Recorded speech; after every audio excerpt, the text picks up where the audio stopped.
दोस्तों आज की हम सच्ची घटना बताने जा रहे हैं आपको रूस की। रूस का एक शहर है मास्को। मास्को सिटी में एक लड़की रहती है जिसका नाम ग्रेटा था। ग्रेटा बहुत ही खूबसूरत लड़की थी और बहुत ही होनहार लड़की थी। और ये लड़की वहाँ से मास्को की ही यूनिवर्सिटी से पढ़ाई करती थी। पढ़ाई करके अभी जल्द ही निकली है, इकोनॉमिक्स पढ़ाई करके निकली है और इसको एक शौक चढ़ा है। और ये शौक चढ़ा है दोस्तों मॉडलिंग का। दोस्तों ये मॉडलिंग करने का शौक चढ़ा और दोस्तों ये मॉडलिंग का हर जगह ग्रेटा जाके ऑडिशन दे रही है। बहुत ट्राई की है लेकिन इधर उधर ऑडिशन होने के बावजूद में वो कामयाबी उसे नहीं मिली जिसकी उसको तलाश थी।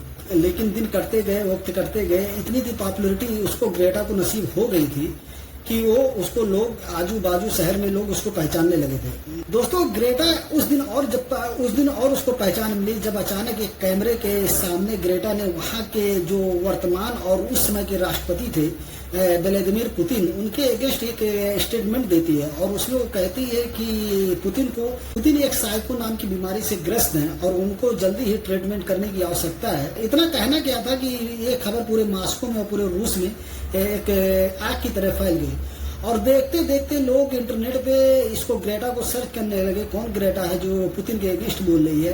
क्योंकि ये वो दौर है जब पुतिन के अगेंस्ट वहाँ की जो इतनी भी अपोजिशन की पार्टी है या कोई सेलिब्रिटी है वो भी पुतिन के क्रिटिसाइज करने से थोड़ा कतरा। ये कह के ही ग्रेटा अब गायब हो जाती है, एकदम इस तरह से गायब होती है कि जैसे मालूम दे रहा है कि वो मास्को सिटी में है ही नहीं और रूस में है ही नहीं है। क्योंकि अब लोग ग्रेटा को देखना चाहते हैं कि दूसरे स्टेटमेंट की उनको देर है कि अब इसमें कोई और प्रतिक्रिया दे। मीडिया हाउसेस के बारे में आप जानते हैं कि मीडिया ऐसी चीजों को और हाईलाइट करती है, ऐसे लोगों को और पकड़ती है जिससे उनकी पॉपुलरिटी, उनके टीआरपी में बढ़त हो।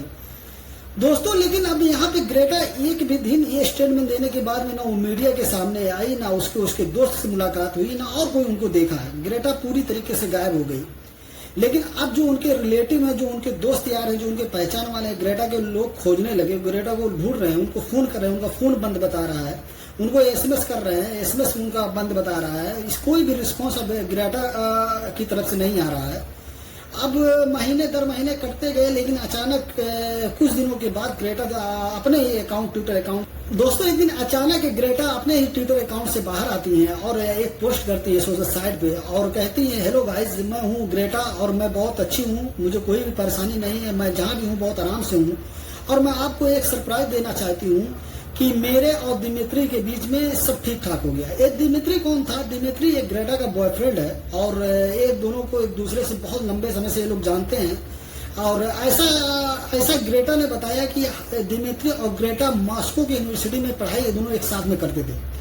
दोस्तों ये खुशखबरी ये पोस्ट करने के बाद फिर गायब हो जाती हैं और कोई भी रिस्पॉन्स नहीं मिलता। लेकिन फिर भी उसके जितने भी ग्रेटा के दोस्त हैं और जितने भी उनके रिलेटिव हैं फिर कांटेक्ट करना चाहते हैं ग्रेटा से, लेकिन ग्रेटा को कोई खबर नहीं मिलती है। लेकिन फिर एक दिन अचानक ग्रेटा मैसेज करती हैं और कहती हैं लोगों से कि आप मेरी बेफिक्र करना छोड़ दीजिए, जितने भी मेरे पहचान वाले हैं, जितने भी मेरे रिलेटिव दोस्त यार हैं, मेरी फिक्र करना छोड़ दीजिए, मैं जहाँ भी हूँ ठीक हूँ। लेकिन मैं आज यहाँ से उड़ान भरने वाली हूँ, इस सिटी को आज छोड़ने वाली हूँ, शायद मैं कभी दोबारा इस सिटी में पलट कर ना आऊँ। और ऐसा करके वो पोस्ट चली जाती है। अब दोस्तों को थोड़ा सा अचंभित लगता है कि ग्रेटा पहले ऐसी नहीं थी। ग्रेटा का कोई भी चीज पहले सोशल मीडिया से हर एक चीज से जुड़ा रहता था, हम लोगों से जुड़ा रहता था, हम लोग के संपर्क में रहती थी, हमेशा कम्युनिकेट होती थी, हम लोग के हमेशा बातचीत होती थी। टेंशन दोस्तों का और रिलेटिव का बढ़ना तय था क्योंकि पहले की तुलना में ग्रेटा अब बिल्कुल एकदम चेंज हो चुकी है। ग्रेटा अब लोगों से बात करना उसको अच्छा नहीं लगता, लोगों से अब अटैच में रहना उसको ग्रेटा को अच्छा नहीं। ग्रेटा के दोस्त थे, ये सारे लोग परेशान होते हैं। ग्रेटा के जितने भी रिलेटिव के थे वो भी लोग परेशान होते हैं। ग्रेटा के तो माता और पिता तो नहीं है, वो तो पहले उनका देहांत हो गया है, माता का देहांत हो गया, पिता छोड़ दिए थे जब ग्रेटा बहुत छोटी थी, 8 साल की उम्र की थी तभी छोड़ दिए थे। लेकिन जितने भी ग्रेटा की पहचान वाले और अलग रिलेटिव के और जितने भी यार जिनके संपर्क में थी उन सबको अब इस चीज की चिंता होने लगती है कि आखिर ग्रेटा ऐसा क्यों बिहेव कर रही। पहले ऐसे इस तरह के तो बिहेव नहीं करती थी, लेकिन ग्रेटा का दिन पे दिन बिहेव चेंज होते जा रहा है, उसके स्वभाव में बदलाव होते जा रहा है। ग्रेटा फिर एक दोस्त के संपर्क में आती है और सिर्फ उससे इतना ही कहती है कि मैं अभी आज यहाँ से फ्लाइट पकड़ के मैं जाकर्ता जा रही हूँ। जाकर्ता एक सिटी है, वहां पे जा रही हूँ और मेरा जो बुकिंग कार्ड है वो मेरा काम नहीं कर रहा, क्या तुम मेरे लिए एक होटल बुक कर सकते हो, होटल में कमरा बुक कर सकते हो?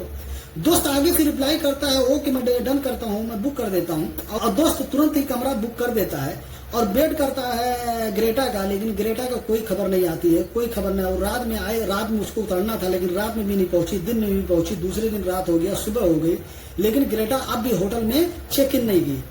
वो जाके वहाँ रिसेप्शन में जाके पूछा भी दोस्त की फला रूम नंबर बुक हो गया, वहाँ पर जो आने वाले थे वो लोग आ गए, लेकिन रिसेप्शन से यही एक आवाज आती है कि हाँ वो रूम खाली है, बुक है फला नाम से, लेकिन वो रूम अभी खाली है, वहाँ पे कोई अभी तक नहीं आया।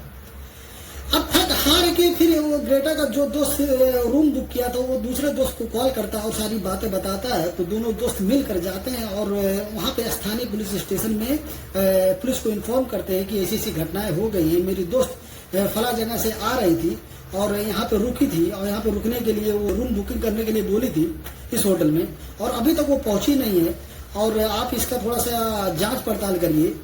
पुलिस करती क्या करती, पुलिस अपना इन्वेस्टिगेशन जांच पड़ताल चालू कर देती है, इन्वेस्टिगेशन चालू कर देती है, लेकिन पुलिस को ऐसा कोई सोर्स अभी तक नहीं मिल रहा है कि जिससे कुछ पुख्ता सबूत मिले।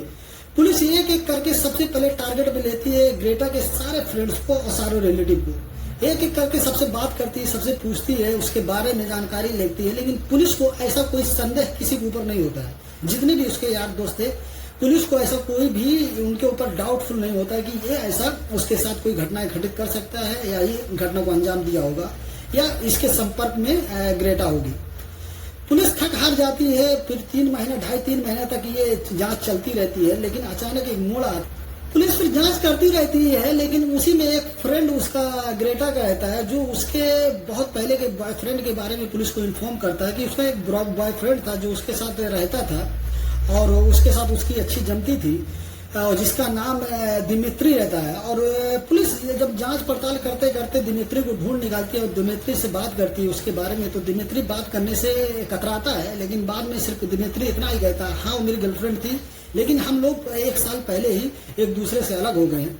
और बस उसके बारे में इतना ही मैं बता सकता हूँ कि दिमित्री मॉस्को सिटी को छोड़कर और वो बाली में रहने लगी है। बाली में वो एज ए ट्रेनर काम कर रही है और लोगों को योगा ट्रेनिंग दे रही है। फिर पुलिस और जांच एजेंसी मिलकर फिर उसके नंबर को ट्रैक करते हैं, उसके फोन को ट्रैक करते हैं कि वो कहाँ कहाँ गई और किससे किससे बात की है, लेकिन उससे भी कोई उनको पुख्ता सबूत नहीं मिलता है। लास्ट में पुलिस थक हार कर रुक जाती है और फिर उसके बाद वो फिर से एक नई सिरे से इन्वेस्टिगेशन करती है, जिसमें वो उसके जो बॉयफ्रेंड था उसके बुनियाद पर की वो मॉस्को सिटी से बाली गई है और क्यों ना इसका पासपोर्ट चेक किया जाए। तो उसके पासपोर्ट चेक करते हैं तो पासपोर्ट में ऐसा कोई सुराग नहीं मिलता है कि वो मॉस्को सिटी से बाहर गई है, क्योंकि ना उस पासपोर्ट पर किसी एयरपोर्ट पे अराइवल का समय दिख रहा है ना डिपरेचर का समय दिख रहा है, कोई भी उसमें कोई ऐसा चीज नहीं दिखा है। पुलिस को फिर डाउट होता है और वो फिर दोबारा पहुंचती है दिमित्री के घर पर और दिमित्री से फिर से रिक्वेस्ट करती है कि आप इस जांच पड़ताल में हमारा सहयोग करें और कुछ हमको ग्रेटा के बारे में बताएं। लेकिन यहाँ पर अभी दिमित्री बहुत ही झटक आवाज में बोलता है कि अब मेरे से कुछ भी नहीं होगा और मैं किसी भी इन्वेस्टिगेशन में पार्टिसिपेट नहीं होऊंगा और न मैं ऐसा कर सकता हूँ, और इस चीज से वो इनकार करता है। पुलिस को थोड़ा और संदेह होता है दिमित्री के ऊपर में और पुलिस उसके घर के जांच कर लेती है विदाउट उसके परमिशन के, और लेकिन पुलिस को दिमित्री के घर में ऐसा कोई सुराग, ऐसा कोई सबूत नहीं मिलता है जिससे उससे और कुछ पूछताछ किया जाए। पुलिस वापस आ जाती है। फिर उसके दूसरे तीसरे दिन फिर पुलिस अचानक उसके गैरेज का पता करती है जहां पे उसका कारोबार रहता है दिमित्री का। पुलिस वहां पे पहुंचती है, गैरेज में सब जांच पड़ताल करती है, गैरेज में भी कुछ नहीं मिलता है, लेकिन गैरेज के बाहर साइड में खड़ी एक कार BMW रहती है, पुरानी कार BMW खड़ी रहती है। पुलिस को कुछ डाउट होता है उस कार के ऊपर और कार को जाके देखती है, उसका दरवाजा खोलती है तो कार के अंदर एक बहुत बड़ा संदूक मिलता है जो पूरी तरीके से पॉलिथीन से और टेप से पैक रहता है। उस संदूक को खोलती है, संदूक खोलने के बाद में उसके अंदर से इतनी गंदी स्माइल, इतनी बैड स्माइल आती है कि पुलिस खुद एकदम उसका दिमाग आउट हो जाता है। और जब वो खोलती तो उस पर देखती एक सड़ी लाश उसमें पड़ी हुई है। जब उसको फॉरेंसिक जांच की जाती है तो उसमें उसी ग्रेटा की लाश मिलती है और वो ग्रेटा की ही लाश थी जिसको ये दिमित्री ने मारकर उसको संदूक के अंदर डाल दिया था। जब पुलिस दिमित्री को हिरासत में लेती है तो पहले फिर भी वो इनकार करता है ये सारी चीजें बताने से, लेकिन पुलिस फिर भी उस पर कठोर तरीके से कार्रवाई के लिए कहती है। तो एक एक करके दिमित्री सारे चूड़ियां खोलते जाता है, सारे कड़ी खोलते जाता है और एक एक करके सारी चीजें बताता है। बोलता है कि हम दोनों बहुत अच्छे दोस्त थे, हम दोनों एक साथ में रहते थे, एक साथ में पढ़ाई किए, पिछले 10-12 साल तक हम ग्रेटा को जानते हैं, ग्रेटा हमको जानती है। लेकिन ग्रेटा को पुलिस के सामने दिमित्री ये कहता है कि ग्रेटा को हमने ही बुलाया था यहाँ पर, और मैंने आपसे झूठ बोला था कि वो चली गई है बाली, लेकिन सच तो है वो मॉस्को के एक होटल में थी, उस वक्त वो मेरे पास ही थी, और मैंने उसको होटल में बुलाया था क्योंकि मुझे कुछ पैसे की जरूरत थी, और मेरा बिजनेस में मुझे मेरे गैरेज में बहुत लॉस हो गया था, क्योंकि मैं गाड़ियों का कारोबार भी करता हूँ, मैं गाड़ी खरीदता हूँ, बेचता भी हूँ, और उसमें मुझे बहुत लॉस हो गया था, मुझे पैसे की जरूरत थी। तो वहां पर उसने पैसे का डिमांड रखता है ये ग्रेटा के साथ में। ग्रेटा के पास ऑलरेडी पैसे थे, अच्छे खासे पैसे थे, और ग्रेटा ऑलरेडी पहले से पैसा उसको दे के भी रखी थी।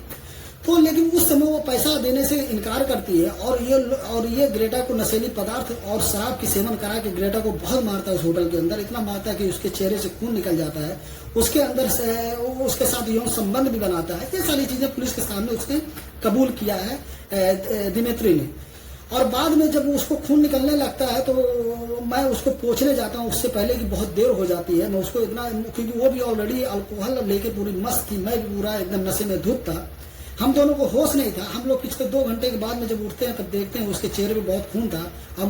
हम उसको पोंछने जाते हैं और उसको हॉस्पिटल लेके जाना चाहते हैं, लेकिन उससे पहले बहुत देर हो जाती है और उसकी डेथ हो जाती है। उसके बाद हम उसको लेके वहीं पे उसी होटल में उसकी लाश को लेके पिछले 3 दिन से रहते हैं, लेकिन फिर हमारे दिमाग में काम करता है, हम बाजार से एक संदूक लेके आते हैं और होटल से एक रिक्वेस्ट करते हैं कि अभी मैं यहाँ से चेकआउट होने वाला हूँ, तो सारा सामान मैं इकट्ठे करके अपने एक संदूक में लेके चला जाता हूँ।